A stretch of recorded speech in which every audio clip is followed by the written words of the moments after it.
आप सबका स्वागत है बैंक साथी यूट्यूब चैनल पर। आज हम कवर करेंगे डेली करंट कवर करेंगे 27-28 अप्रैल का।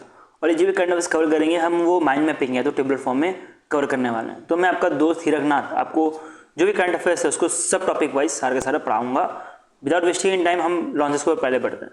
और वीडियो स्टार्ट करने से पहले बता दूं कि आज का जो कंटेंट है वो ज़्यादा पढ़ाने लायक नहीं है, ज़्यादा मतलब पढ़ने लायक है, ज़्यादा मतलब आपको खुद पढ़ना पड़ेगा। तो अगर कोई वीडियो स्किप करना चाहता है तो वीडियो स्किप भी कर सकता है, कोई इतना इशू नहीं है। अगर इसको देखना भी है तो फिर 1.5x या तो 2x में देखना, ठीक है। तो पहला न्यूज़ आ रहा है कि एडलविस म्यूचुअल फंड जो है इन्होंने लॉन्च किया है Edelweiss BSE internet economy index fund. अब ये BSE internet economy index fund क्या होता है इसके बारे में पहले समझते हैं, फिर आपको पूरा का पूरा न्यूज़ समझ आएगा। जैसे कि ये नाम से पता लग रहा है ये एक तरह का इंटरनेट इकोनॉमी मतलब जो भी कंपनी जो इंटरनेट बेस्ड है उसको ट्रैक करता है। और ये बीएससी मतलब बीएससी क्या हुआ, बम्बई स्टॉक एक्सचेंज। जो बम्बई स्टॉक एक्सचेंज में जो इंटरनेट इकोनॉमी इंडेक्स है मतलब जो इंटरनेट बेस्ड जो कंपनीज है उसको ट्रैक करने का काम करता है। अब बीएससी क्या है, हमारा बम्बई स्टॉक एक्सचेंज, ये एक तरह का एक्सचेंज है जो भी स्टॉक मार्केट्स को जो है रेगुलेट करता है, ठीक है। तो एक तरह का एक्सचेंज है जो स्टॉक मार्केट को लिस्ट करता है, वैसा को समझ सकते हो। और बीएससी की तरह क्या होता है, एक एनएससी भी होता है, नेशनल स्टॉक एक्सचेंज, और एक BSc Bombay stock exchange. BSc के अंदर टॉप 30 कंपनीज आती है, वैसे जो एनएससी है नेशनल स्टॉक एक्सचेंज इसके अंदर टॉप 50 कंपनी को लिस्ट किया जाता है, ठीक है। इसके अलावा भी कंपनीज रहती है लेकिन जो एनएससी उसमें टॉप 50 की जाती है, ये चीज़ याद रखनी है। और बीएससी में जो है टॉप 30 की जाती है। अब इसके बारे में पूरा न्यूज़ समझे क्या है ये और इतना इंपॉर्टेंट क्यों ये न्यूज़। जो ये एडलविस म्यूचुअल फंड है इन्होंने लॉन्च किया है a new type of fund जिसको इन्होंने नाम रखा है Edelweiss BSE internet economy index fund. और ये इंडिया का पहला ऐसा इंडेक्स फंड है जो कि पूरा का पूरा फोकस कर रहा है कंपनीज पे जो कि इंटरनेट बेस्ड है, जैसे कि ऑनलाइन शॉपिंग हो गया, डिजिटल लर्निंग हो गई, फिनटेक हो गया, उसका ऑनलाइन एंटरटेनमेंट हो गया। जो भी इंडियन इकोनॉमी कंपनीज है हमारे इंडिया में जो कि फोकस करती है ऑनलाइन शॉपिंग्स को, ठीक है। तो ऑनलाइन शॉपिंग से अभी तो ऐसे कोई मेरे को नाम याद नहीं आ रहा, बट एक नाम है फ्लिपकार्ट। तो फ्लिपकार्ट को ट्रैक करने का काम करेगा। वैसे डिजिटल लर्निंग में अभी टॉप में कौन है, अनअकैडमी है, फिर दूसरे प्लेटफॉर्म्स है अड्डा। अगर ये सब अगर टॉप प्लेटफॉर्म में आते हैं तो इनको लिया जाएगा, ठीक है। वैसे फिनटेक में क्रेड है, वैसे लिया जाएगा। और ऑनलाइन एंटरटेनमेंट में क्या ले सकते हो आप, अभी कौन सा इंडिया का कोई कंपनी का नाम याद नहीं आ रहा ऑनलाइन में। चलो अभी जो भी है मतलब जो भी ऑनलाइन एंटरटेनमेंट में और आता होगा वो सारे के सारे जो है इंक्लूड है इंटरनेट इकोनॉमी के अंतर्गत, और इनको ही फोकस करते हुए इंडेक्स फंड बनाया गया है। ये इंडेक्स जो फंड बनाया गया ये सिमिलर रहने वाला है बीएससी का जो total economy total return index है उसके अंतर्गत। किसके अंतर्गत, BSc internet economy total return index है उसके अंतर्गत सिमिलर रहने वाला है। तो इसके अंतर्गत बोला जाता है कि जो भी टॉप 30 कंपनीज हैं जो कि रिलेटेड है इंटरनेट उसको जो है ट्रैक किया जाता है BSc internet economy total return index के अंतर्गत, ठीक है। तो ये जो इंडेक्स है इसके अंतर्गत जो पुराने जो आईटी फर्म्स थे उनको इंक्लूड नहीं किया गया है, जैसे कि इन्फोसिस और विप्रो। तो ये पुराने आईटी फर्म्स है तो इनको इंक्लूड नहीं किया गया। इसके अलावा जो नए आईटी फर्म्स है जैसे कि फ्लिपकार्ट हो गया या डिफरेंट जो भी कंपनीज हैं जो बड़े बड़े कंपनीज है, स्विगी, ये सब को जो है इंक्लूड किया जाता है इसके अंतर्गत, ठीक है। तो इसके अंदर टॉप 30 वालों को इंक्लूड किया जाता है। तो वैसे ही कुछ जो ये एलडीविस BSE index economy index fund निकाला गया है ये भी ऐसे कुछ होने वाला है। एलडीविस BSE internet economy index fund, ये याद रखना बहुत इंपॉर्टेंट है कि कौन मैनेज कर रहा है इसको मैनेज किया जा रहा है भावेश जैन और भारत लोहिती। ये दोनों जो है इस फंड को मैनेज कर रहे हैं। ये दोनों का नाम आपको याद रखना है। ये एज अ फंड मैनेजर की तरह काम कर रहे हैं। और इस इंडेक्स फंड में जो मिनिमम जो इन्वेस्टमेंट होने वाली है वो 100 रुपये होने वाली है, और 1 रुपये करके फॉर एवरी एडिशनल अमाउंट जो है ऐड किया जाएगा। ये चीज़ भी आपको ध्यान देने में चलनी है, ठीक है। 100 रुपये इसका मिनिमम इन्वेस्टमेंट है, ये चीज़ आपको याद रखनी है। और बहुत कम चांस होता है कि आपको यहाँ से क्वेश्चन पूछा जाए कितना जो मिनिमम इन्वेस्टमेंट है। आपको पूछा जाता है कौन इसको मैनेज कर रहा है, और ये इतना इंपॉर्टेंट क्योंकि इंडिया का फर्स्ट ऐसा इंडेक्स फंड है जो कि फोकस कर रहा है इंटरनेट इकोनॉमी को, ठीक है। ये चीज़ आपको ध्यान देनी है। नेक्स्ट चलते हैं। नेक्स्ट चाइना की तरफ से आ रहा है कि चाइना ने जो है एक मिशन लॉन्च किया जिसका नाम इन्होंने रखा है संजुई 20 क्रूड मिशन। मतलब इसमें इंसान को भेजा गया था, 3 तरह के जो एस्ट्रोनॉट गए थे कहाँ पे गए थे, जैसे कि इंटरनेशनल स्पेस स्टेशन होता है ISS इंटरनेशनल स्पेस स्टेशन होता है, वैसे ही जो है चाइना का खुद का स्पेस स्टेशन है जिसका नाम इन्होंने तांगोंग स्पेस स्टेशन रखा है। तो इधर तीन जो है एस्ट्रोनॉट गए थे और इनको जो नॉर्थ वेस्ट चाइना है लॉन्च साइड वहाँ से भेजा गया था। कौन से रॉकेट में भेजा गया था, long Mars 2F carrier rocket में जो है इनको भेजा गया था। ये क्यों गए थे, ये एक्सपेरिमेंट करने गए थे इन फिजिक्स, लाइफ साइंस और फिर रीजनरेटिव बायोलॉजी, यहाँ पे जो है ये गए थे। इसके साथ ही इनका ये भी काम था कि जो स्पेस डेब्री प्रोटेक्शन सिस्टम भी बनाने का। अब स्पेस डेब्री क्या रहता है, डेब्री मतलब होता है गार्बेज, समझ सकते हो, ठीक है। अब जब भी स्पेस में, आपको थोड़ा बता देता हूँ, चलो ठीक है। अर्थ है, ये अर्थ है। अर्थ से जब भी रॉकेट उड़ता है तो आपको पता होगा कि रॉकेट जो आउटर स्पेस में पहुँच जाता है, आउटर स्पेस में पहुँच जाता है तो उसका एक भाग वो स्पेस में ही छोड़ देता है और बाकी दूसरा वाला भाग जो है और आगे जाता है पूरा का पूरा मिशन कंप्लीट करने के लिए। जो एक भाग उसने छोड़ दिया ना स्पेस में, वो कभी ना ही अर्थ में आता है ना ही वो स्पेस में जाता है, ठीक है। वो रोटेट करते रहता है अर्थ के अराउंड ही, क्योंकि यहाँ पे जो है जीरो ग्रेविटी होती है, ठीक है। तो यहाँ पे ग्रेविटी लगती है तो वो अर्थ के अराउंड ही रिवॉल्व करते रहता है। तो ऐसे पता नहीं कितने सारे सैटेलाइट जो है हर एक कंट्री जो है लॉन्च करती है। तो उसी को जो बोला जाता है स्पेस डेब्री, स्पेस गार्बेज या तो स्पेस डेब्री उसको बोला जाता है। तो उसी के लिए जो है ये गए हैं कि एक तरह से स्पेस डेब्री प्रोटेक्शन सिस्टम भी इंस्टॉल करने के लिए, जिसकी वजह से जो भी मतलब ये डेब्रीज रहती है, जो गंदगी रहती है, इसको रोका जाए कि ये जो चाइना का जो स्पेस स्टेशन है वहाँ तक ना पहुँच पाए, ठीक है। तो इंटरनेशनल स्पेस स्टेशन के बारे में पता होगा। इंटरनेशनल स्पेस स्टेशन अर्थ के आसपास घूमते रहता है, जिसका काम होता है एक्सपेरिमेंटल जो है चीज़ें करते रहने का। ये मोस्टली डिफरेंट कंट्रीज़ ने जो है मिलकर इसको स्टैब्लिश किया था, लेकिन मेजर इसमें भाग आपको USA का मिलने वाला है, ठीक है। मेजर ये USA करता है, बाकी भी डिफरेंट कंट्री जो है इसकी पार्टनर करके इसको बनाया गया था। बड़े बड़े कंट्री जैसे रशिया हो गया, जापान हो गया, ये सारे मिलकर, यूरोपियन यूनियन हो गया, सब मिलकर किए थे। बट अभी जो है सारी कंट्री चाह रही है खुद का हो, ना कि हम USA पे ज़्यादा सारा डिपेंड रहे। तो इसीलिए जो है चाइना ने इसको लॉन्च किया। नेक्स्ट चलते हैं, नेक्स्ट आ रहा है कि साउथ कोरिया ने 4th indigenous military spy satellite launch किया है। अब ये स्पाई सैटेलाइट, इसका प्रोजेक्ट का नाम याद रखना है, ये 425 प्रोजेक्ट के अंतर्गत इसको लॉन्च किया गया है। क्या लॉन्च किया गया है, 4th indigenous military spy satellite, और इसको साउथ कोरिया ने लॉन्च किया है। अब साउथ कोरिया ने लॉन्च किया तो किसके लिए लॉन्च किया होगा, ज़्यादा से ज़्यादा जो है नॉर्थ कोरिया को फोकस करते हुए किया गया है, क्योंकि नॉर्थ कोरिया का पता होगा कि इनके पास न्यूक्लियर वेपन है। नॉर्थ कोरिया के पास क्या है, न्यूक्लियर वेपन है। और नॉर्थ कोरिया के जो हेड कर रहे हैं किम योंग, वो उनका दिमाग थोड़ा संका हुआ है, तो कभी भी कुछ भी कर सकते हैं। तो उसी के लिए साउथ कोरिया को डर है, तो उसी के लिए साउथ कोरिया जो है कंटिन्यूसली मिलिट्री स्पाई सैटेलाइट जो है भेजते रहता है। और अभी इन्होंने 4th मिलिट्री स्पाई सैटेलाइट भेजा गया। अब ये मिलिट्री स्पाई सैटेलाइट क्या करेगा, जैसे कि मान लेते हैं ये नॉर्थ कोरिया, ठीक है। तो नॉर्थ कोरिया में कहाँ पे इनका बेस है, कहाँ पे न्यूक्लियर पावर प्लांट है, ये सब कुछ जो है देखने का काम होता है मिलिट्री स्पाई सैटेलाइट। नाम से बोला स्पाई सैटेलाइट, इसको स्पाई करने का काम होता है, देखने का काम होता है कहाँ पे मिलिट्री बेस है, कहाँ पे ये लोग क्या काम करने वाले हैं, वो सब देखने का काम रहता है। अगर बात करें तो इसको जो है भेजा गया था SpaceX का जो Falcon 9 रॉकेट है उसके थ्रू, मतलब जो एलन मस्क की कंपनी है SpaceX, उस रॉकेट के थ्रू भेजा गया था। ऐसा क्यों, क्योंकि अभी साउथ कोरिया इतना डेवलप नहीं है इंडिया की तरह कि खुद का जो है रॉकेट बना के खुद ही जो है लॉन्च करेंगे। तो इसी के लिए जो है साउथ कोरिया ने हेल्प ली थी SpaceX की कंपनी के से। अगर बात करें तो SpaceX की कंपनी से तो हेल्प ली थी, बल्कि इनका जो रॉकेट है वो भी जो है USA से लॉन्च हुआ था, फ्लोरिडा से, ठीक है। तो फ्लोरिडा से जो है इसको लॉन्च किया था, ये चीज़ आपको ध्यान देनी है। मैंने तो ये चीज़ आपको पहले बता दी कि नॉर्थ कोरिया को सर्विलेंस करने के लिए जो है इसको लॉन्च किया गया था, और क्या क्या इनकी मिलिट्री एक्टिविटी है उसके लिए लॉन्च किया गया था। क्योंकि ये दोनों के नॉर्थ कोरिया साउथ कोरिया भाई है लेकिन दुश्मन है, ये चीज़ आपको ध्यान देनी है। दोनों का नाम में तो कोरिया है, बट दोनों के दोनों एक दूसरे के दुश्मन है, जिसकी वजह से सर्विलेंस सैटेलाइट के तौर पर या स्पाई सैटेलाइट के तौर पर साउथ कोरिया ने ये लॉन्च किया। नेक्स्ट चलता है, नेक्स्ट आ रहा है others in news. Others in news में बात करें तो ये आपको मिलेगा ओल्ड वर्सेस न्यू, पहले क्या नाम रखा गया था और अभी क्या नाम रखा गया है। जो मुंबई क्रिकेट एसोसिएशन है, इन्होंने अभी इनका 86 एनुअल जनरल मीटिंग था, वहाँ पे जो वानखेड़े स्टेडियम है, इसके बारे में बताया होगा। वानखेड़े स्टेडियम मुंबई में बहुत इंपॉर्टेंट स्टेडियम है, जहाँ पे हर एक मैच खेला जाता है, IPL हो, इंटरनेशनल हो, सब कुछ इधर ही खेला जाता है। तो इनके स्टैंड होते हैं ना, आपको पता होगा कि जो भी स्टेडियम होता है उनके स्टैंड होते हैं। तो पहले जो भी स्टैंड थे उनका नाम कुछ अलग था, और अब जो है इसका नाम जो है चेंज कर दिया गया।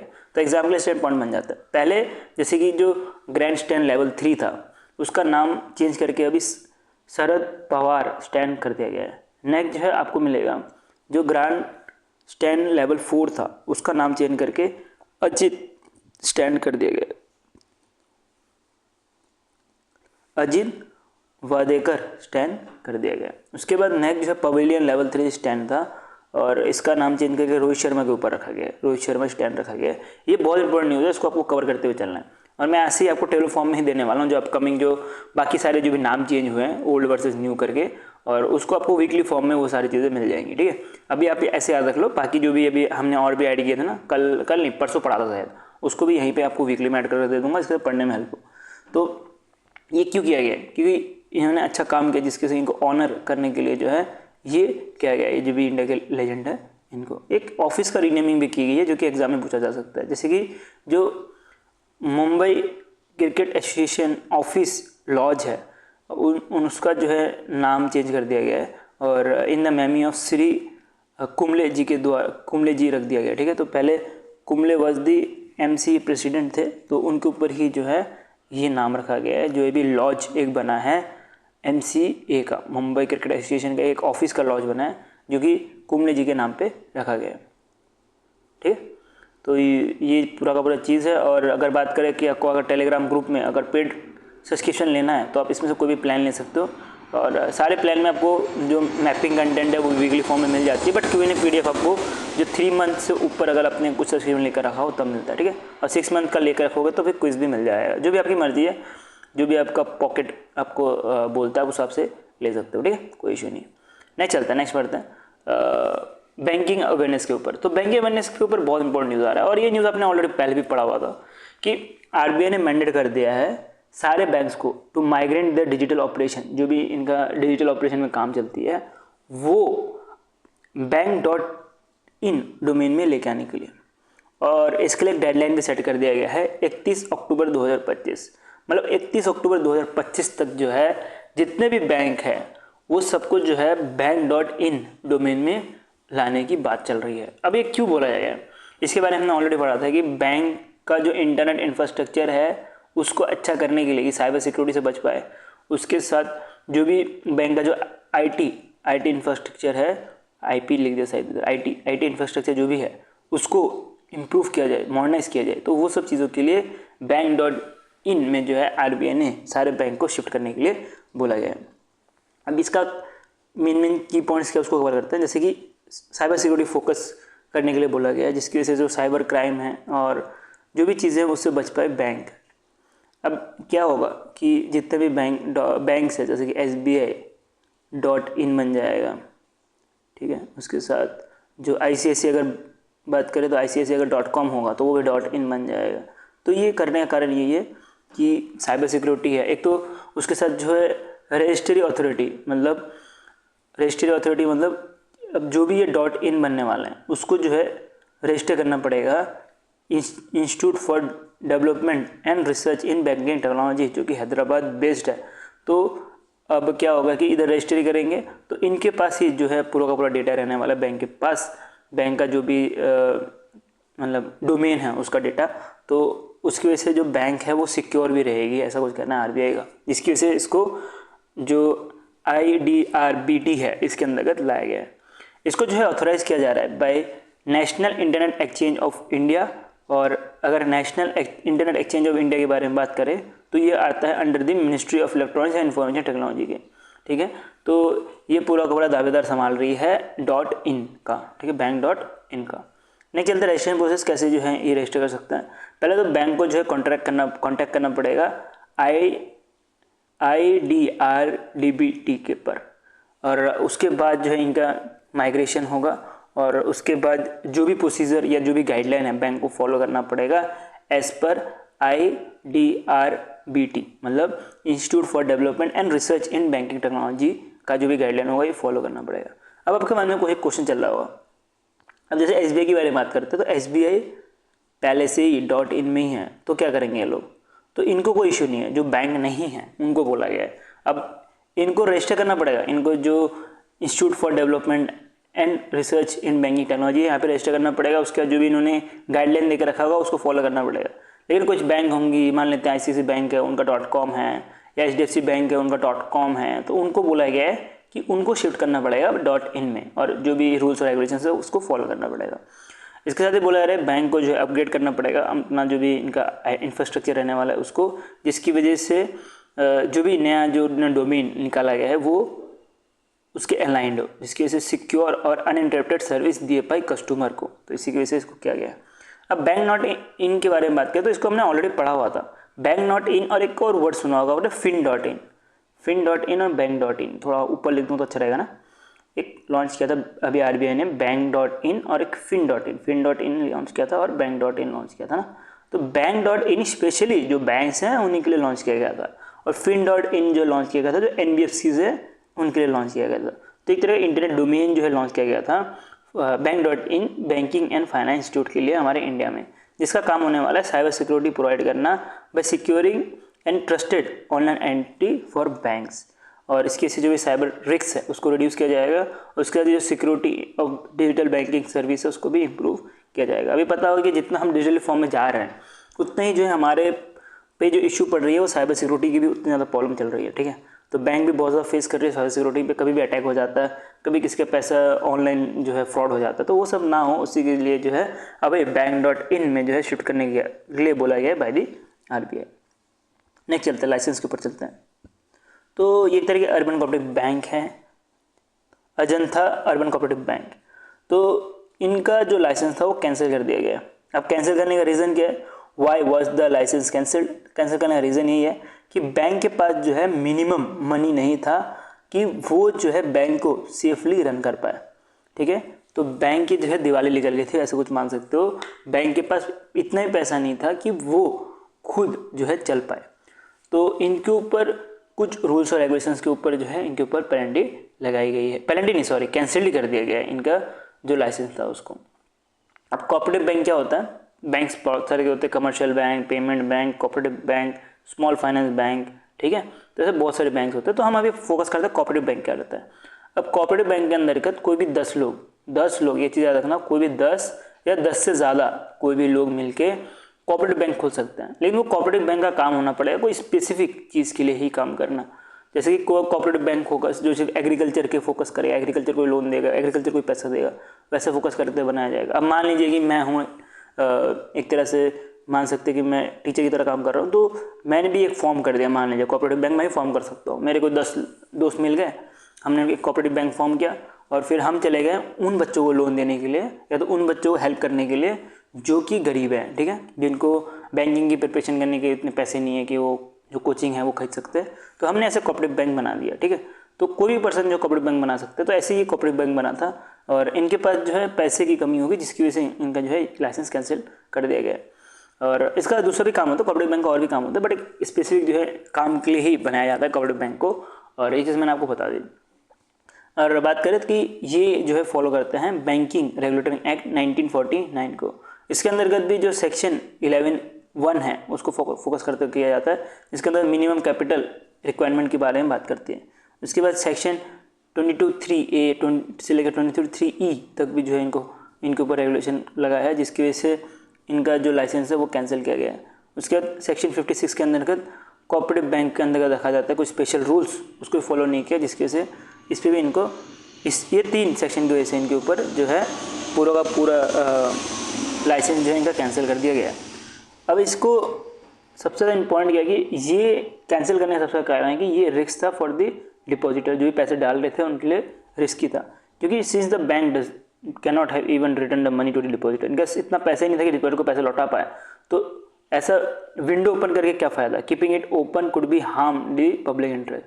अगर मान लीजिए कि डिपॉजिटर पैसा जमा करते जा रहे हैं और इनके पास इतना पैसा नहीं कि वो डिपॉजिटर को वापस इंटरेस्ट के थ्रू लौटा पाएंगे, तो कुछ मतलब नहीं बनता, उस बैंक को चला गया। तो इसी वजह से जो आरबीआई ने इस बैंक का लाइसेंस जो है कैंसिल कर दिया गया। दूसरा लाइसेंस के बारे में बात करें तो ये जो सरकारी बैंक लिमिटेड है, पटेल सरकारी बैंक लिमिटेड, इनका भी बैंक का जो लाइसेंस था वो कैंसिल कर दिया गया by the RBI, reserve bank of India ने इनका भी लाइसेंस कैंसिल कर दिया है। तो ये जो आरबीआई ने कैंसिल किया है लाइसेंस ऑफ सन कारोई मोहिती पटेल सरकारी प्राइवेट लिमिटेड बैंक का, और इनके बारे में बात करें तो इसकी लोकेशन हमको महाराष्ट्र में मिलने वाली है। इसका जो है रजिस्ट्रेशन सर्टिफिकेट ऑफ रजिस्ट्रेशन जो भी है इसको कैंसिल किया गया बाय दी आरबीआई। कारण सेम ही कि कैपिटल जो था वो इनसफिशिएंट था और ये लोग भी जो है फेल्ड हो गए हैं। सेम सेक्शन जो हमने ऊपर पढ़ा, सेक्शन 11(1) और सेक्शन 22(3)(d) के अंतर्गत ये लोग भी फेल हो गए हैं अपना जो कैपिटल है उसको मेंटेन करने के लिए। उसके बाद भी कुछ और भी जो कंप्लायंस दिखाए हैं in terms of banking regulations वो आप यहाँ से पढ़ सकते हो। जैसे कि मैंने आपको ऑलरेडी बताया section 23, 22 A, B, C, D, E सबके ऊपर जो है इन्होंने पेनल्टी लगा दी गई है। अब ये क्यों किया गया है? ये भी उसे वही सेम रीज़न है कि डिपॉजिटर को जो है हार्म ना हो, वही सेम जो मैंने आपको ऊपर बताया। और बैंक के पास अभी इतना ही पैसा नहीं कि वो डिपॉजिटर का पैसा वापस लौटा पाए, जिसकी वजह से देखते हुए आरबीआई ने इनका लाइसेंस पूरा का पूरा कैंसिल कर दिया है। ठीक है, तो इसके बारे में बात करें, सेक्शंस जो है बहुत कम पूछे जाते हैं एग्जाम्स में। अगर पिछले साल उठा के देखोगे तो आपको पता लगेगा कि पिछले 4 से 5 साल में शायद से मुश्किल से 1 या 2 बार जो है आपको सारे पेपर को मिला के जो है सेक्शन से कुछ पूछे जाते हैं। तो सेक्शंस बहुत हार्ड होते हैं रट्टा मारना, तो अगर आपसे नहीं हो पाया तो स्किप कर देना इसको। ठीक है, इतना कोई इशू नहीं है। ज़्यादा इंपॉर्टेंट क्या है कि कौन से बैंक का जो है लाइसेंस कैंसिल किया गया है और क्यों किया गया है। क्योंकि इनके पास जो है सफिशिएंट बैलेंस नहीं था, जिसकी वजह से इनका जो है लाइसेंस कैंसिल किया गया है। नेक्स्ट चलते हैं, नेक्स्ट आ रहा है एक इंटरनेशनल के ऊपर न्यूज़ कि इंडिया और रशिया ने एग्री किया है ऑन 6 न्यू इन्वेस्टमेंट प्रोजेक्ट। और ये किया गया है अभी जो 8th session of India Russia working group on priority investment project जो था यहाँ पे, और ये जो है न्यू दिल्ली में हो रहा था, जिसको को चेयर करे थे इंडिया की तरफ से अमरदीप सिंह भाटिया, जो कि secretary of department for the promotion internal trade के हैं, जो कि ministry of commerce and industry के अंतर्गत आती है। तो इनको ये जो है को चेयर कर रहे थे, ये इंडिया की तरफ से को चेयर कर रहे थे। तो आपको रशिया की तरफ से भी याद रखना, रशिया की तरफ से कौन थे?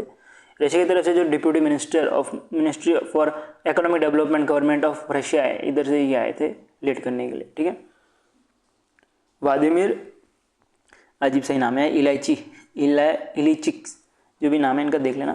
तो ये जो है लीड कर रहे थे, ये चीज़ आपको ध्यान देनी है। अब इलायची नाम याद रख लो यार, ऐसे याद रहेगा। कैसे याद रहेगा? अमरदीप सिंह भाटिया।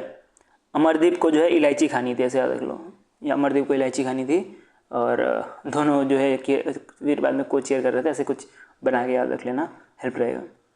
क्योंकि यार बहुत मुश्किल हो जाता है लास्ट में, अगर आप देखोगे तो लास्ट में याद रखना बहुत मुश्किल होता है, तो ऐसे ट्रिक वैसे याद रखना पड़ता है। ठीक है, तो ट्राई करिए कुछ ऐसे उल्टा फुल्टा नाम जो भी है इनका बना के याद करने के लिए। अमरदीप इलायची ऐसा करके इलायची खाना है तो आपको याद आ जाएगी। अमरदीप इलायची खाने गया था रशिया में, ऐसे याद रख लेना तो ज़्यादा ही पड़ेगा। ठीक है, तो ऐसे करके याद रख लेना। कुछ 6 नया स्टैटिस्टिक प्रोजेक्ट जो है इसके अंतर्गत इन्वेस्टमेंट करने की बात की गई है। एग्जाम के लिए रेलेवेंस नहीं बनता तो उसको छोड़ दो। इतना नहीं पूछिए कि कौन कौन से 6 जो है प्रोजेक्ट्स रखे गए थे। उसके बाद ही कुछ प्रोटोकॉल भी साइन किए गए हैं, उसके साथ म्यूचुअल इन्वेस्टमेंट भी किए गए हैं इंडिया और रशिया के बीच में इस मीटिंग में। ठीक है, ज़्यादा डीप में नहीं जाना, इंटरनेशनल न्यूज़ से एक क्वेश्चन आता है और एक क्वेश्चन के लिए इतना डीप में पढ़ के मतलब नहीं बनता, और जितना मैंने आपको पढ़ाया ऊपर को चेयर किया गया, ये सब में ज़्यादा फोकस करते हुए चलना है। ठीक है, रादर देन फोकसिंग ऑन ये जो भी चीज़ मैं बता रहा हूँ, इसे आपको सिर्फ पढ़ने के लिए कि पढ़ के आप सीधे समझ सको क्या क्या हुआ था मीटिंग में। एक एडिशनल इवेंट भी है जो कि 2nd India Russia investment forum भी हुआ था, और ये जो अभी वर्किंग ग्रुप के बारे में बात की, इसके अलॉन्ग ही ये फोरम भी रखा गया था, जिसमें इन्वेस्ट इंडिया ने जो है इसको ऑर्गेनाइज किया था। ऑर्गेनाइजर आपको इन्वेस्ट इंडिया मिलने वाला है under the department for promotion of industry and internal trade, और इसके साथ ही जो है इंडियन चैम्बर ऑफ कॉमर्स जो कोलकाता बेस्ड है ये भी थे, उसके साथ ministry of economic development Russia ये भी थे। ठीक है, और इसके जो वेन्यू मिलने वाले हैं वो न्यू दिल्ली इंडिया मिलने वाले है, तो इसको जो है न्यू दिल्ली में जो है बनाया जा रहा था। अब गवर्नमेंट स्कीम के बारे में बात करें तो गवर्नमेंट स्कीम बहुत ज़्यादा इंपॉर्टेंट होता है, स्पेशली आरआरबी एग्जाम्स के लिए। आरआरबी में बहुत सारे गवर्नमेंट स्कीम्स पूछे जाते हैं, तो उसके ऊपर बात करें तो पहला जो स्कीम आएगा मिलेगा आपको, हाँ आ रहा हूँ, 1 मिनट आ रहा हूँ। स्वामित्व स्कीम के बारे में बात करें तो ये एक तरह का क्या है, एक तरह सर्वे करने का स्कीम है लैंड्स को, तो लैंड्स को जो है सर्वे किया जाता है, उसके ऊपर ये स्कीम लॉन्च किया गया था।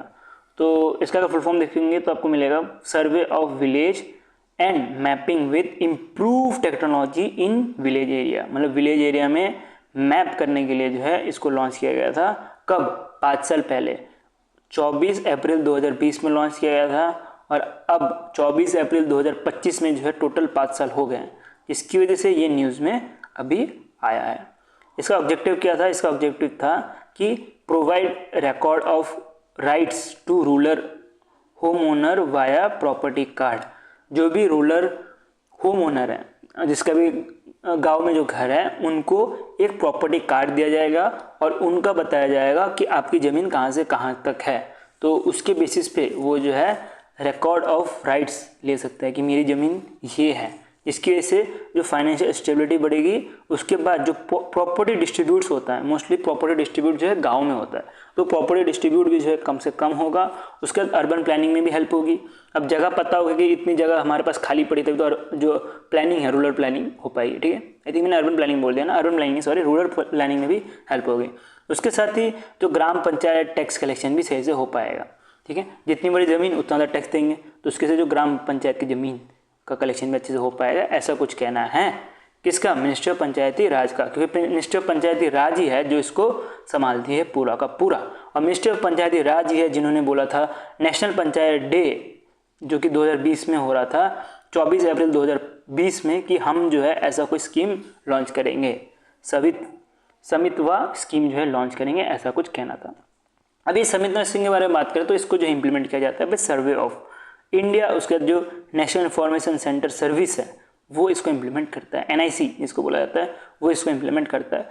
इनिशियली जो बजट रखा गया था वो 566 करोड़ रुपये के आसपास रखा गया था फॉर द फाइनेंशियल ईयर 2021 से लेकर 2025 तक, पर इसको अब एक साल के लिए और एक्सटेंड कर दिया गया है 2026 तक। इसका की फीचर्स के बारे में बात करें तो ये एक तरह का सेंटर सेक्टर स्कीम है। इसका मतलब क्या है कि इसमें जो है सेंटर पूरा का पूरा 100% पैसा डालने वाला है। इसके जगह पर अगर सेंटर स्पॉन्सर सेक्टर स्कीम बोल देता तो उसके इसमें सेंटर भी पैसा डालता और कुछ ना कुछ जो है स्टेट भी पैसा डालता। और इसमें जो है ड्रोन यूज़ किया जाएगा सर्वे करने के लिए, ड्रोन यूज़ किया जाएगा सर्वे करने के लिए। उसके बाद उसमें जो मैपिंग होने वाली है वो GIC मैपिंग होने वाली है, मतलब जियो लोकेशन यूज़ करते हुए जो है मैपिंग होने वाली है, जिसकी वजह से जो फाइनेंशियल एसिड क्रिएशन, जो फाइनेंशियल जो टैक्स देना पड़ता है गवर्नमेंट को, वो भी जो है प्रॉपर्टी ओनर जो है सही टाइम पे देंगे। और इसको स्टार्टिंग में जो है टोटल 9 स्टेट में चलाया गया था और अब जो है धीरे धीरे इसको ऑल ओवर इंडिया चलाया जा रहा है। टोटल अब तक बात करें तो 65 लाख प्रॉपर्टी कार्ड डिस्ट्रीब्यूट हो चुका है इन 10 स्टेट्स, 10 स्टेट में और 2 UT में एज ऑफ जनवरी 2025। अब इसको एक्सटेंड करते हुए जितने भी रिमेनिंग स्टेट्स है उसको भी कवर करने जा रहे हैं 2026 तक। अगर विलेजेस के बारे में बात करें 3.20 लाख विलेजेस जो है सर्वे हुआ था एज ऑफ अप्रैल 2025 में। और टोटल अब तक 31 स्टेट्स और UT के साथ MOU साइन हो चुका है कि हमारे स्टेट में भी आओ और ये स्कीम को इम्प्लीमेंट करो एज ऑफ मार्च 2025। ठीक है, नेक्स्ट चलते हैं। 2.42 करोड़ प्रॉपर्टी कार्ड जो है इशू किया गया है अब तक अक्रॉस 1.61 विलेज जो है इधर 1.61 लाख विलेजेस पे जो इसको इम्प्लीमेंट किया गया है। कुछ स्टेट है जिसको फुली मैप्ड है, मतलब पूरा का पूरा स्कीम के अंदर जो भी रूरल एरिया फुली मैप किया गया है। कुछ स्टेट्स जैसे कि कौन कौन से, कुछ स्टेट आंध्र प्रदेश, मध्य प्रदेश, उत्तर प्रदेश, छत्तीसगढ़, इसको फुली मैप किया गया। उसके बाद कुछ 2 UT को भी फुली मैप किया गया, एक लक्षद्वीप और दूसरा आपको दिल्ली मिलने वाला है। तो ये चीज़ आपको ध्यान देनी कि इसको जो है फुली मैप किया गया है। उसके साथ एग्जैक्ट आपको जो डेटा है ये भी याद करते हुए चलना है। अभी याद मत करो, जब एग्जाम सामने आएगा तब याद करते हुए चलना। अभी एक एक बार सिर्फ आग घुमा लो कितना सा डेटा देख रखा है। क्यों मैं बोल रहा हूँ याद नहीं करना, क्या पता एग्जाम आते आते ये डेटा चेंज भी हो सकता है। तो अभी डेटा पे ज़्यादा फोकस मत करो और ये स्टेट्स पर ज़्यादा फोकस करते हुए चलो। ये क्योंकि ज़्यादा फोकस करो, लेकिन क्या पता आपका जब एग्जाम आ रहा हो RRB PUK का तैयारी करो तो क्या पता ये डेटा भी चेंज हो जाए। तो बेटर यही रहेगा कि ये न्यूज़ जो है उसको समझ लो, बाकी चीज़ें छोड़ते हुए चलो। बाकी चीज़ें पढ़नी है ऊपर वाली, एडिशनल इन्फो जो है उसको छोड़ते हुए चलो। नेक्स्ट चलते हैं, एक मिशन अमृत सरोवर जो है लॉन्च किया गया था। इसके बारे में हमने ऑलरेडी पढ़ा था कि इंडियन रेलवे ने अलाउ कर दिया गया है इस स्कीम के अंतर्गत, और बोला गया कि इंडियन रेलवे ने भी कि जो रेलवे लाइन है उसके सामने आप गड्ढा खोद सकते हो और एक पॉन्ड भरा सकते हो। ठीक है, जहाँ पे पानी इकट्ठा होगा वैसे कुछ बना सकते हो। तो इस मिशन के बारे में बात करें तो ये मिशन इतना इंपॉर्टेंट क्यों है। एज ऑफ मार्च 2025 टोटल 68,000 ऐसे सरोवर्स बनाए गए हैं। ठीक है, किसके अंतर्गत, ये मिशन जो अमृत सरोवर है इसके अंतर्गत। ऑब्जेक्टिव क्या था कि टोटल 75 कम से कम 75 जो है अमृत सरोवर बनाया जाए। ऐसा गड्ढा खोदते हुए पानी इकट्ठा किया जाए और ये जो है हर एक डिस्ट्रिक्ट में बनाया जाए। ये हर एक डिस्ट्रिक्ट में बनाया जाए जिसकी वजह से जो वाटर कंजर्वेशन हो पाए, इसके साथ जो है ग्राउंड वाटर रिसर्च हो पाए, ऐसा कुछ कहना था। अगर लॉन्च डेट के बारे में बात करें तो इसको भी जो है 3 साल के आसपास हो गए, क्योंकि इसको जो है 24 अप्रैल 2022 में लॉन्च किया गया था और इसको भी जो है पंचायती डे के दिन ही लॉन्च किया गया था। अगर बात करें पंचायती राज डे हर साल जो है 24 अप्रैल को बनता है, तो उसी दिन पे ही जो है 2 उस तरह के स्कीम्स लॉन्च किए गए थे। एक तो सवितमा स्कीम, उसके बारे में हमने ऑलरेडी पढ़ लिया, और दूसरा आपको अमृत सरोवर मिशन मिलने वाला है। ठीक है, इसके बारे में बात करें तो अमृत सरोवर मिशन को जो है इम्प्लीमेंट करता मिनिस्ट्री आपको मिलने वाली है, मिनिस्ट्री ऑफ रूरल डेवलपमेंट और मिनिस्ट्री ऑफ जल शक्ति, और इसको इम्प्लीमेंट करती है जो BISAGN है इसके द्वारा। ठीक है, तो जो national institute for space application and Jio information है, ये जो है इसको इम्प्लीमेंट करती है। कुछ की फीचर्स जैसे कि each Sarovar has a 1 minimum 1 एकड़ एरिया है जो कि 10,000 क्यूबिक वाटर जो है होल्ड कर सकता है, इसका ये कहना है। इसके साथ ही कहना है कि रिसर्च फ्रॉम दी जो टैंक्स है इंक्रीज कर गया है 13.98 बिलियन मैट्रिक टन से 2017 से, और 2024 आते आते 25 मैट्रिक टन हो गया है। ये 10 पॉइंट है, ठीक है, इसको आप स्किप भी कर सकते हो, इतना कोई इशू नहीं है, इसको आप स्किप करना चाहो तो कर सकते हो। और इसको जो है सपोर्ट किया जाएगा अंडर मनरेगा। मनरेगा के अंतर्गत 100 दिन जो है लोगों को काम देने की बात करते हैं, रूरल जो पीपल्स हैं उनको, तो ये सपोर्ट करता है मनरेगा को। उसके साथ PM जो किसान है उसको भी, और दूसरे भी जो भी मिशन है वो सबको जो है सपोर्ट करते हुए इसको बनाया गया है। ठीक है, कुछ अपॉइंट्स के बारे में बात करें तो रोहित शर्मा को अभी T20 मुंबई लीग सीजन 3 के लिए जो है अपॉइंट किया गया है, और ये रिप्लेस किसको भी नहीं कर रहे, बिकॉज अभी कुछ है नहीं, तो ये रिप्लेस किसको भी नहीं कर रहे। और इसके बारे में बात करें तो ये ऑर्गेनाइज किया जाता है भाई मुंबई क्रिकेट एसोसिएशन के द्वारा, जिसमें ब्रांड एम्बेसडर बनाया गया रोहित शर्मा जी को। तो रोहित शर्मा जी को एज ए ब्रांड एम्बेसडर किया गया है। इससे पहले 8 आइकॉनिक प्लेयर पहले सेलेक्ट कर लिए गए थे, जैसे सुरेश कुमार यादव, श्रेयस अय्यर, रेहानी, उसके साथ शॉ, ये 3 लोगों को ऑलरेडी जो है बनाया गया था। और ये जो भी किसको सेलेक्ट करना है T20 मुंबई लीग सीजन 3, मतलब एक मान सकते हो कि मुंबई में जो है एक तरह से लीग होता है, जैसे कि IPL होता है, वैसे इंडिया में वैसे मुंबई में स्पेशली फोकस करते हुए एक लीग होता है क्रिकेट का, जिसका सीजन 3 का ब्रांड एम्बेसडर रोहित शर्मा को बनाया गया है। कैसे बनाया जाता है? लॉटरी सिस्टम के थ्रू बनाया जाता है, और जिसको भी ब्रांड एम्बेसडर आइकन बनाया जाता है उसको 15 लाख रुपए दिए जाते हैं इसके अंदर का। ठीक है, नेक्स्ट चलता है। नेक्स्ट आ रहा है सुमित भारती मित्तल। सुमित भारती मित्तल के बारे में बात करें तो ये चेयरमैन है भारतीय एंटरप्राइज लिमिटेड, भील पे जो है ये चेयरमैन है। ठीक है, भील के चेयरमैन है। तो इनको मेंबर बना दिया गया है प्राइवेट सेक्टर इन्वेस्टमेंट लैब का। किसका मेंबर बनाया गया है? प्राइवेट सेक्टर इन्वेस्टमेंट लैब का। इसके बारे में पढ़े पूरा डिटेल में तो आपको मिलेगा कि वर्ल्ड बैंक का एक ग्रुप है जिसका नाम रखा है, वर्ल्ड बैंक का ग्रुप एक और है, IFC भी पता होगा, वर्ल्ड बैंक का ही ग्रुप है, इंटरनेशनल फाइनेंशियल कॉर्पोरेशन। वैसे ही वर्ल्ड बैंक का एक ग्रुप है जिसका नाम है पब्लिक सेक्टर इन्वेस्टमेंट लैब। इसका एक कुछ अपडेट आया है जो कि खुद वर्ल्ड बैंक ग्रुप ने दिया है। वर्ल्ड बैंक की बात करें तो इसका हेडक्वार्टर आपको वाशिंगटन DC USA में मिलने वाली है, और इसका फोकस क्या होता है? इस लैब का फोकस होता है कि प्राइवेट इन्वेस्टमेंट को बढ़ाया जाए और जॉब क्रिएशन की जाए in developing countries. Developing countries जैसे हमारा इंडिया हो गया वैसा, तो यहाँ पे जो है जॉब क्रिएशन की जाए, उसी के लिए जो है 2023 में जो है इसको लॉन्च किया गया था। इसके अंदर का जो वर्ल्ड बैंक ग्रुप है ये तो थे, इसके साथ जो ग्लोबल प्राइवेट लीडर्स हैं ये भी पार्टनर थे। अभी के टाइम पे जो चेयर कर रहे हैं वो आपको मिलेगा श्रुति वडेरा। श्रुति वडेरा जो है अभी चेयर कर रहे हैं, जो कि UK बेस्ड है। ठीक है, तो ये चेयर कर रहे हैं, और कुछ अदर्स मेंबर्स भी हैं, आप इनके नाम भी यहाँ से पढ़ सकते हो। कुछ अदर मेंबर्स भी जो है सेलेक्ट किए गए हैं। इंडिया की तरफ से मैंने आपको बता दिया सुनील भारती मित्तल को जो है सेलेक्ट किया गया है। उसके साथ बिल एडिसन जो कि CEO है बायर AG के, जो कि जर्मनी बेस्ड कंपनी है, यहाँ के इनको CEO बनाया गया। बाकी आप 2 नाम यहाँ से पढ़ सकते हो वीडियो को पॉज करते हुए।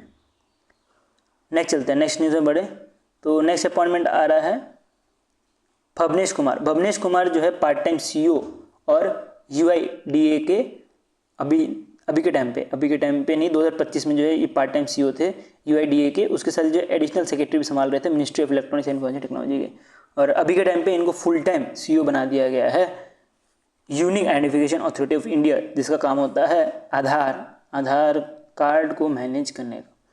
तो इनको जो है अभी फुल टाइम मेंबर बना दिया गया है, और अभी कुछ मेजर रिसफलिंग हुई थी और इसके बारे में जो है अप्रूव किया गया था cabinet appointment committee of cabinet के द्वारा, जिसको चेयर करते हैं नरेंद्र मोदी। तो इसमें आपको मिलेगा कुछ और भी अपॉइंटमेंट्स, जैसे कि भवनेश कुमार की बात करें तो भवनेश कुमार को सीईओ बना दिया गया यूआईडीआई का। उसके साथ ही जो अमिताभ कुमार सेना है, इनको एडिशनल सेक्रेटरी बना दिया गया मिनिस्ट्री ऑफ इलेक्ट्रॉनिक्स का।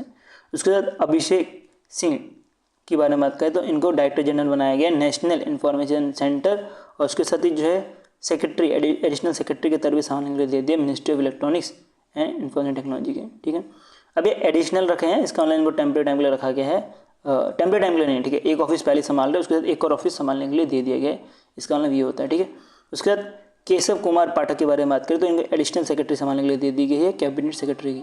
ठीक है, तो दूसरा ऑफिस संभाल रहा है, उसके साथ ये लोग इनको बोला गया कि आप कैबिनेट सेक्रेटरी, उसके बाद मिनिस्ट्री ऑफ इलेक्ट्रॉनिक्स के सेक्रेटरी, ये सब भी संभालते जाओ। ठीक है, नेक्स्ट न्यूज़ में बढ़े तो नेक्स्ट न्यूज़ आ रहा है जितेंद्र श्रीवास्तव। जितेंद्र श्रीवास्तव की बात करें तो ये जॉइंट सेक्रेटरी है department of drinking water and sanitation के। Department of drinking water sanitation जो है मिनिस्ट्री ऑफ जल शक्ति के अंतर्गत आती है। तो इनको जो है चेयरमैन एंड मैनेजिंग डायरेक्टर बनाया गया है REC लिमिटेड का। ठीक है, तो REC के बारे में बात करें तो इसको फॉर्मली पहले नाम था इसका रूरल इलेक्ट्रिफिकेशन कॉर्पोरेशन, और जो कि मिनिस्ट्री ऑफ पावर के अंतर्गत आती है। तो इनको जो है अपॉइंट किया गया है, और ये रिप्लेस कर रहे विवेक कुमार को। Vivek Kumar Manipur based IAS officer थे, इनको जो है रिप्लेस कर रहे हैं। तो अभी के टाइम पे बात करें तो अभी के टाइम पे जिनको तो रिप्लेस किया गया है, बट ये इनको हटाया गया था पहले ही बाय द इंटरमीडिएट CMD के द्वारा। तो इंटरमीडिएट CMD चार्ज कर रहे थे परमिंदर चोपड़ा। तो परमिंदर चोपड़ा जो है ऐसी मतलब एडिशनल चार्ज के तौर पे या तो टेम्प्रेरी चार्ज के तौर पे या इंटरमीडिएट चार्ज के तौर पे जो है थे, और अब इनको रिप्लेस करके बन चुके हैं जितेंद्र श्रीवास्तव। तो जितेंद्र श्रीवास्तव अब CMD बन चुके हैं रेल, जो ये रूरल इलेक्ट्रिफिकेशन कॉर्पोरेशन लिमिटेड जिसको नाम रखा जाता है फॉर्मली उसकी। ठीक है, तो इस सबको ध्यान देनी है। अब कुछ एक्वेशन के बारे में बात करते हैं। तो सबसे ज़्यादा इंपॉर्टेंट एक्वेशन जो है नाबार्ड की तरफ से आ रहा है कि नाबार्ड ने एक्वायर किया है 24/7 money walk consulting limited private limited को। तो एक तरह का जो किसान क्रेडिट कार्ड देता है उसका प्लेटफॉर्म है, मतलब किसान क्रेडिट कार्ड अगर कोई लेना चाहता है तो इस प्लेटफॉर्म में जाके ले सकता है इलेक्ट्रॉनिक्स फॉर्म में। क्या है, money work consulting private limited. इसका जो है 10% स्टैक जो है नाबार्ड ने ले लिया। ठीक है, तो इसमें आप न्यूज़ में देख सकते हो डिटेल में कि नाबार्ड ने एक्वायर किया 10% स्टैक इन 24/7 money work consulting private limited. और नाबार्ड के हेडक्वार्टर की बात करें तो मुंबई महाराष्ट्र में है, और 24 वर्क्स क्या हेडक्वार्टर की बात करें तो आपको चेन्नई तमिलनाडु में मिलने वाला है। क्या करने वाली है नाबार्ड जो 10% लेके कि जो digital transformation in rural credit है उसको बढ़ाने का काम करेंगे। ठीक है, तो अब साथ साथ जब भागीदारी जब नाबार्ड का रहेगा तो नाबार्ड का भी जो है इस कंपनी के ऊपर कंट्रोल रहेगा, और नाबार्ड का कंट्रोल रहेगा तो नाबार्ड जो है अच्छा काम करेगी in terms of credit delivery rural area में। और ये फर्स्ट एवर इन्वेस्टमेंट है नाबार्ड का इन दी बूटस्ट्रैप स्टार्टअप। ठीक है, तो एक तरह की स्टार्टअप है। ठीक है, तो स्टार्टअप्स को पैसे की नीड होती है। अब ये स्टार्टअप के बारे में बात करें तो ये मोस्टली रूरल एरिया में फोकस करते हुए जो है काम कर रही है, और रूरल एरिया में फोकस करते हुए अगर काम करती है तो आपको पता होगा कि प्रॉफिट ज़्यादा नहीं होता। तो प्रॉफिट ज़्यादा नहीं होता तो इसीलिए जो है गवर्नमेंट ने सोचा, नाबार्ड ने सोचा कि हम ही कुछ पैसे लगा देते हैं। तो इन्होंने 10% जो है एक्वायर किया है, उस जगह पे जो है इन्होंने पैसे लगाए हैं। ठीक है, नेक्स्ट चलते हैं, नेक्स्ट पढ़ते हैं न्यूज़ में। तो नेक्स्ट न्यूज़ आ रहा है LIC life insurance corporation of India की तरफ से। इन्होंने एक्वायर किया बैंक ऑफ बड़ौदा का 7.05% का स्टैक। क्या एक्वायर किया है, 7.05% का स्टैक एक्वायर किया है। पहले जो था वो 5.03% का स्टैक था, अब इसको बढ़ा के 7.50% का स्टैक कर दिया गया है, जिसके अगेंस्ट में जो LIC है इन्होंने 10.45 करोड़ रुपये जो है खरीदा है शेयर। ठीक है, और इसको ओपन मार्केट परचेज के थ्रू खरीदा है। ओपन मार्केट परचेज मतलब कोई भी खरीद सकता है, ऐसा कोई रिस्ट्रिक्शन था नहीं। और बैंक ऑफ बड़ौदा ने बोला था इसको खरीदना खरीदो, तो LIC ने बोला हम खरीदेंगे भाई। तो LIC ने जो है पहले 5% खरीद कर रखा था, और अब जो है टोटल 7% खरीद लिया है। कितने रुपए में खरीदा है, 10.45 करोड़ में जो है इसको खरीदा। ये चीज़ ध्यान देनी है। नेक्स्ट चलते हैं, नेक्स्ट आ रहा है अंबुजा सीमेंट। अंबुजा सीमेंट ने जो है एक्वायर किया है ओरियन सीमेंट लिमिटेड। अब ये ओरियन सीमेंट लिमिटेड ओरियन फैंड नहीं है। ठीक है, और ये अंबुजा सीमेंट के बारे में बात करें तो इसको अदानी ने जो है एक्वायर कर लिया था पिछले साल, और अब जो अंबुजा सीमेंट है अभी इन्होंने एक्वायर कर लिया है ओरिएंट सीमेंट लिमिटेड, इसकी वजह से इनको फुल कंट्रोल मिल गया है 46% एक्वायर करने के बाद। ठीक है, तो अंबुजा सीमेंट के बारे में बात करें तो हेडक्वार्टर को मुंबई महाराष्ट्र में मिलने वाली है, और ओरिएंट सीमेंट के बारे में बात करें तो इसकी हेडक्वार्टर आपको दिल्ली में मिलने वाली है। अगर एक्वेशन के बारे में बात करें कि जो 46% भी जो है इसको भी दो तरह से डिवाइड किया गया है। एक तो इन्होंने 7.76 करोड़ रुपए देके प्रोमोटर से जो है 37.79% जो है एक्वायर किया है। उसके साथ 1.82 करोड़ का शेयर एक्वायर किया है from the public share holder. ठीक है, तो जो ओरिएंट सीमेंट लिमिटेड है इनका कुछ पब्लिक के पास पैसा था आईपीओ के थ्रू, तो वो पैसा भी जो है एक्वायर किया गया है बाय अंबुजा सीमेंट के द्वारा।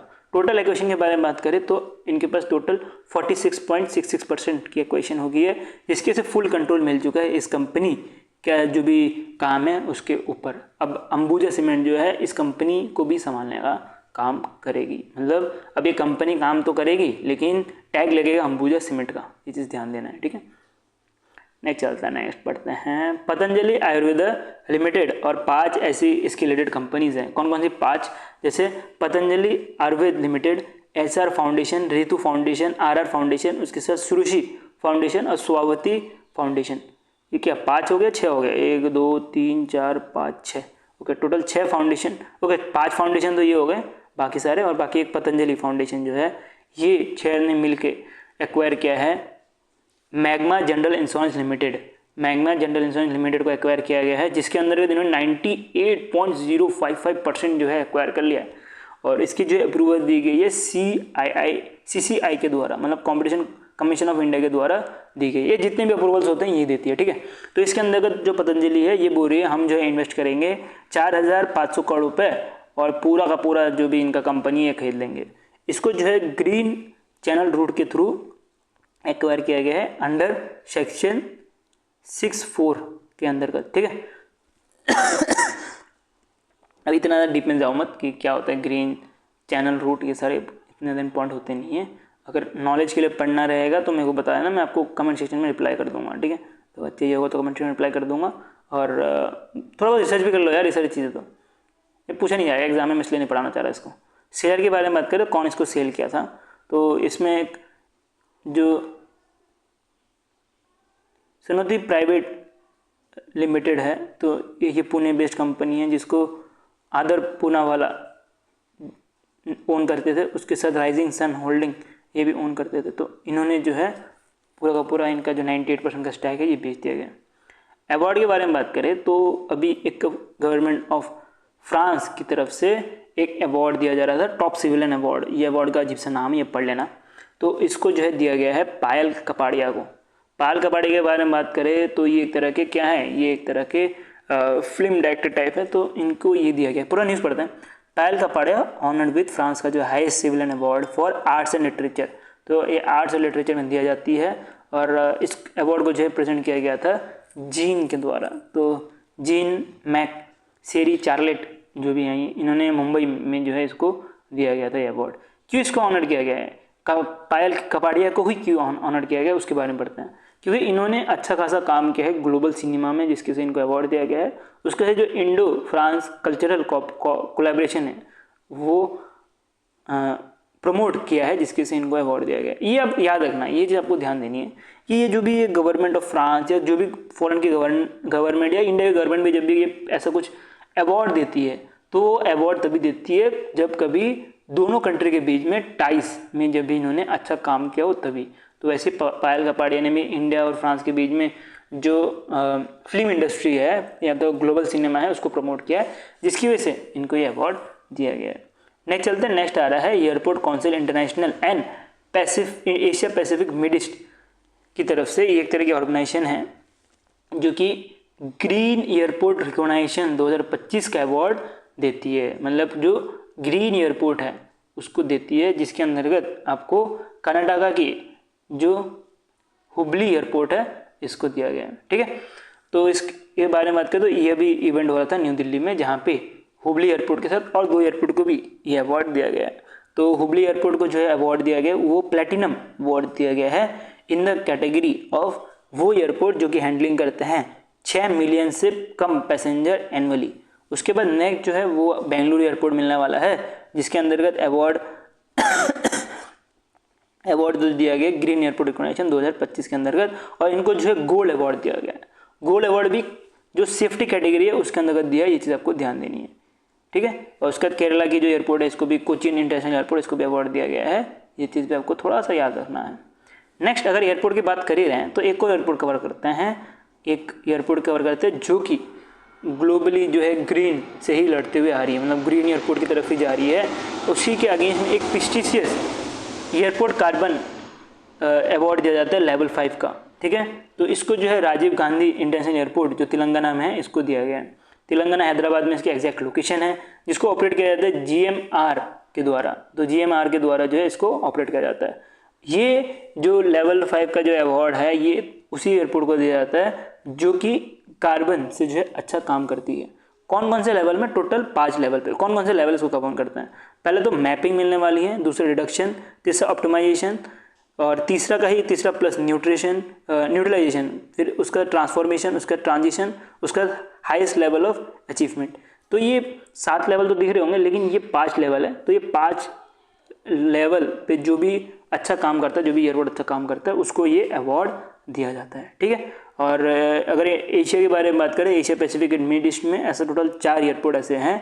और इस प्रोग्राम के बारे में बात करें तो AAC प्रोग्राम का पर्पज़ यही है कि जो भी एयरपोर्ट जो अच्छा काम करती है मैनेज और रिड्यूस करने में कार्बन इमिशन, उसको ही जो ये अवार्ड दिया जाता है, ठीक है। तो पूरा अवार्ड खत्म हो गया। अब बढ़ते हैं स्पोर्ट्स की तरफ। तो स्पोर्ट्स की तरफ एक ही है कि ये ऑस्ट्रेलियन प्लेयर है विलियम जैन, इन्होंने रिटायरमेंट ले ली है, और ये 27 साल की उम्र में जो है इन्होंने रिटायरमेंट ली है।